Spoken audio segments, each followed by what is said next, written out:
Welcome to The Wave. We are Voices of Ecology, a movement powered by the program of the European Commission ERASMUS+.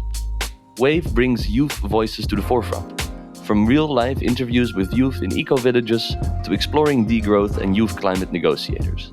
We are a multi-host podcast, so each episode is unique and is hosted by a different Wave participant. With a rotating format, a diversity of voices, perspectives and passions, all brought to the mic. Join us as we dive into bold conversations, share inspiring stories, and explore how we can all live more sustainably.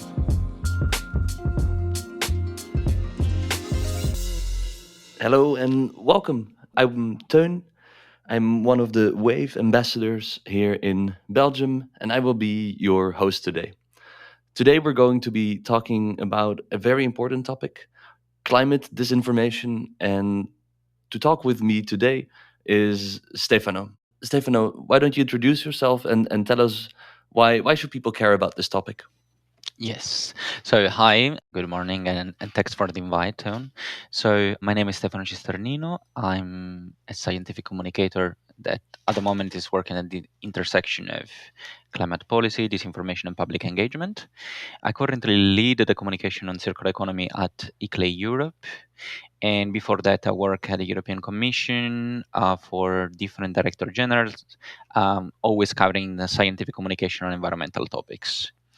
In parallel, I direct the Italian Observatory on Climate Misinformation, and I'm the project lead on the energy report of Yes Europe, that is an environmental organization focusing on the interconnection between energy and youth.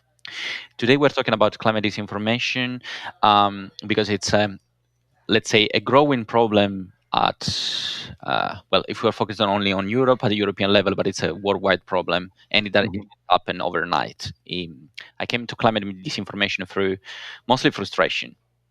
Let's say that while working in the European institutions, but of course, in general, I noticed how even small policy action were being mistreated or twisted in public debates. I was managing communication for the European Green Deal at one point, and I'd see social media comments accusing the EU of banning fireplace or forcing people to eat bugs. These weren't misunderstandings. They were coordinated campaigns aimed at, let's say, steering fear or distrust. And at the same time, for example, when I was running workshops with young climate advocates, I remember one of them, a student from southern Italy, asking me how to respond when someone say climate change is just a natural cycle. And in that case, I realized that even passionate activists often lack the tools to confront falsehood confidently. That's when I began to focus seriously on disinformation, particularly climate disinformation, not just as a communication problem, but as a structural barrier to climate action. And today it shapes policies, delays action, and I will say that even rewrites people's understanding of science. So that's why I work on it, and I'd like to continue to dismantle climate disinformation through different type of efforts. Okay, wow, yeah, very interesting indeed. I think that you sketched a beautiful picture of the problem. But could you maybe give a couple of examples of really concrete cases of climate disinformation, but also the way in which it harms us actually tackling the issue? Yeah, so the main dangers or problem of climate disinformation, it's we'll start a little bit theoretical and then I will go into practical aspects. It's just that the biggest danger is confusion, meaning we pass from denial to delay, and that's an important passage that we have. Every year of delay action means more emissions, more heat, and more irreversible damage. So, for example, a concrete example, it's about the narrative, how we present facts. So I remember specifically, again, the example of the institution, but it's just because I was interested in this setting, so I saw it in the first place. there was a specific way of presenting facts that you could see that there were negatives, but that they were presented in a way that seems almost positive. This is an indirect form of disinformation. It's not presenting information, that it's actually presenting facts and data. It's just showing from another perspective these facts in order to avoid any problem from a political and economic perspective.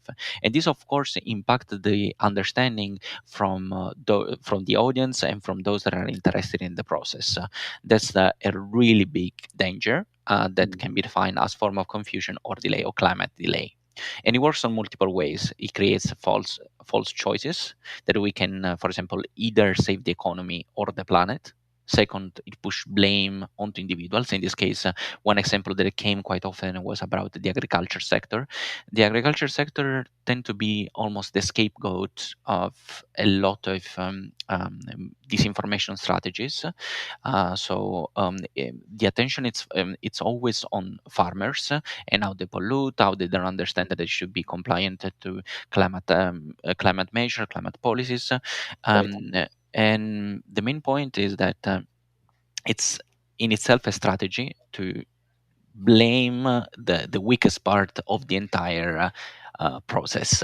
Of course, there is a responsibility from this part, but if we push blame onto individuals, so for example, telling farmers to be compliant to that, or telling people to recycle more, while ignoring that just 100 companies are responsible for most emissions, this is a distorted way of approaching climate action, and Yeah. and it just confirm the risk and the potential of climate disinformation. Then Yeah, and what we need is, of course, really the systems approach. And so would you say that it's, for example, the same when we talk about the carbon footprint? Mhm. Yes, I will say that these are general processes. In a way or the other, they tend to be quite similar. So it doesn't matter really the area where you focus in. These are almost systemic strategies that are applied on a widespread level. And as I said before, it works by creating this sort of continuous confusion on what is coming from a top-down approach, how to approach it at the bottom level, and it creates a continuous erosion of trust, meaning that this information makes people doubt science, governments, and even their own neighbors. Mm. So, for example, I was recently looking again at the Brazil floods that were portrayed a few months ago, and they're coming back as an example of the impact of climate change. And also online campaigns blaming local dam infrastructure rather than recognizing the role of extreme rainfall worsened by climate change. You can see this is a deflection. It distracts and divide, and it works really well on different levels, because if you have a unite front that kind of distinguish between the problem and responsibility, you have a better way of approaching any kind of problem, in this case climate action. But in Right. this case, by dividing and distracting the attention, and you can have a countless number of example like that. If I take my own government, the Italian government, for example, we don't have a proper climate strategy. We have just bits there and here of possible measures that are always representing mostly like reinforcing the economic position of our country, and not addressing, for example, increasing carbon emissions or the increasing desertification and so on. And the main attention at the moment is to micro scandals that are always happening at political level, that distract the population from the actual causes of the problems that we're facing, delaying the implementation of solutions. And this is always followed by waves of disinformation, because if you create something that distracts people from that specific factor, thematic area, in this case, the climate crisis, you create friction, you create polarization, and of course, this comes with people getting distracted and focusing on minor problems instead of seeing the broader picture. One study that I think is quite relevant, that I will share after, if you're interested, is Mhm. this recent study by Tin, that is a researcher from from the Netherlands on YouTube. And it's interesting related to distracting and dividing because it shows how climate misinformation overlaps with culture wars. Many influencers, and when I use the word influencer, I mean I consider also politicians as part of the influencers, no longer deny climate change, but they frame environmentalists as radical or anti-freedom. And so this resonates with some young men who feel alienated by change. And it is really interesting to watch this specific study because it presents why this is dangerous. It Hmm. turns a shared problem into an identity battle. So climate change becomes a charged topic. Charged by what? Charged by feelings and emotions. Right. And this is really dangerous because you're not anymore unbiased. You're not having an analytical approach to the topic. You are just considering your own emotion in comparison to the topic and to the people that are against your position.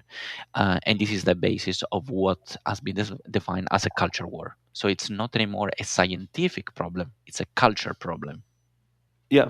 Interesting. I think it's very interesting, and that's this climate disinformation in that way really lives only culturally and socially, because scientifically we know and we have known for a long time what the problems are and what we could do about it. Like, for example, emitting less.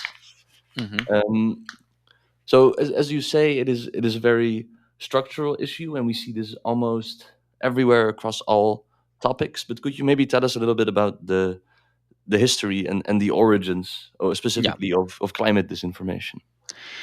Well, let's say that even though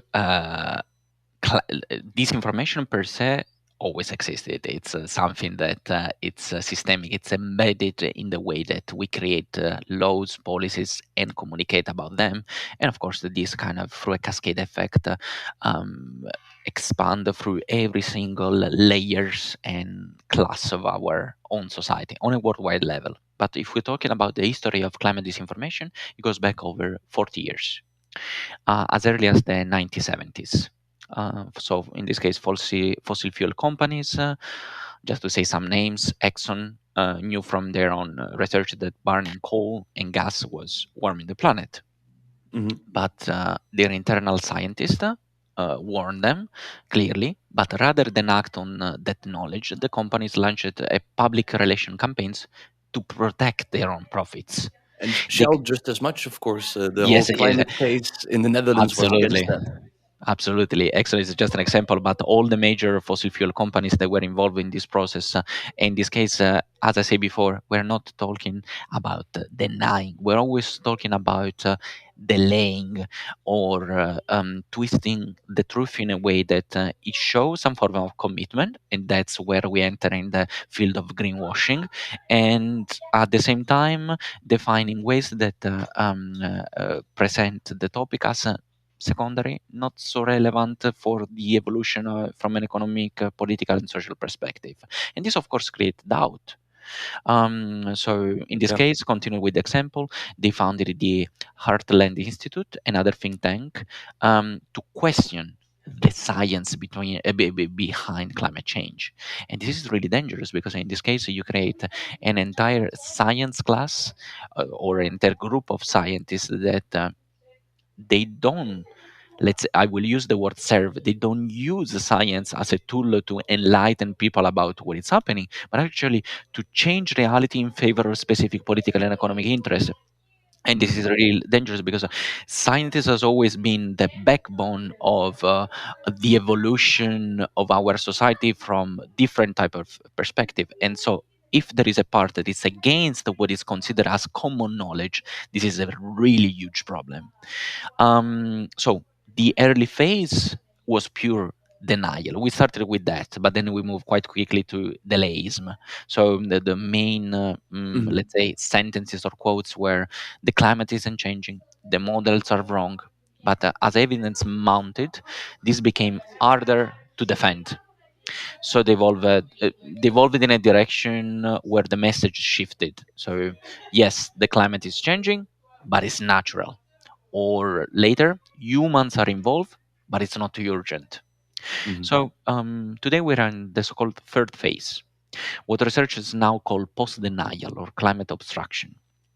This Right. is when disinformation doesn't deny the science, but it attacks the solutions. It says, for example, renewable energy will collapse the economy, or it blames climate policies for rising prices. In general, it spreads false narratives that we can wait, or that adaptation isn't enough, or Mhm. the adaptation is already enough. What we are doing is already enough, so we shouldn't continue. Right. These messages are often, and we go back to the concept of charging a specific topic with emotion and feelings. These messages are often more emotional than factual. They exploit anxiety, identity, and division. And they work because people are, first of all, social animals, and secondly, are emotionally charged animals, because the main point is that these messages don't disprove climate science. They just have to delay action. And that's the entire concept of the evolution from an historical perspective and what we're facing right now, meaning emotionally charged narratives that present facts as emotions. And humans are not able to that easily to distinguish between what is fact and what is emotion, but also they're Mm. not so easy to stand in a position of uncertainty for a long time. No. This, from a psychological perspective, brings you to a condition of binary codes. So basically, you reason in one and zero. One fighting who is against you, the other one fleeing from the problem, and so disengagement. Yeah. Okay. Thank you. That was a very insightful explanation, and we have seen this evolution happen, and it is upheld by multiple actors, of course. One interesting thing that you said, or link that you made to greenwashing, I would Mhm. want to ask you a little bit more about. Could you elaborate a bit on the links between climate disinformation and greenwashing? I can imagine, for example, that climate disinformation being fed and this uncertainty being around facilitates greenwashing and makes it easier for companies to do so. Well, the connection between climate disinformation and greenwashing is basically that. How can I express it? It's basically we have a countless number of organizations that are interested in presenting themselves, considering the current market as sustainable, as green. And they adopt strategies that enter in the field of greenwashing. So let's start from the beginning. Climate disinformation and greenwashing sometimes and are often treated as separate issues. One is seen as fake news, the other as marketing spin, but they are deeply connected. In fact, greenwashing is often the most socially acceptable form of climate disinformation and one of the hardest to regulate. In fact, we saw how many different policies measures were taken at the European level. Mhm. Disinformation spreads when facts are distorted, omitted, or I will say also deliberately framed to mislead. Mm. Greenwashing does the same. It Yep. hides environmental harm behind selective claims, vague language, or unverified data. So the point is that it shifts focus from structural change to surface level storytelling. Both tactics focus on the same thing, to erode trust, not only in science or in government, but in climate action itself.